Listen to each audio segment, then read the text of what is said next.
Two local groups, the Economic Development Alliance and the Downtown Improvement District, have a plan to revitalize downtown Fort Wayne. And the big question is, will it work? News Channel 15's Chris Hopper has been looking into that. He explains in the Fort Wayne Downtown Development Trust.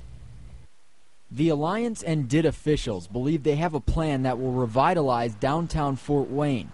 It's called the Fort Wayne Downtown Development Trust. It puts us in a position of saying, well, you know, we can make a deal on this building. We own this building. The trust is a nonprofit group made up of 9 board members. The mission is to acquire vacant downtown buildings and properties. They want to take those properties and make them attractive to business owners. They can do that by sweetening the financial deal. To perhaps even co-develop or partner with that organization and to help to mitigate the risk. To acquire the properties, the trust board plans to raise money from the private sector.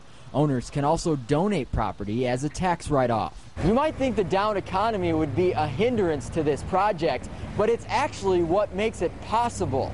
When capital is scarce and when some of the value has been wrung out of the real estate, it actually creates opportunities. The trust board will open up the properties for office space and downtown living, but the initial focus is to bring in more downtown attractions. We do have a lot of restaurants who have benefited from all the things that are going on downtown.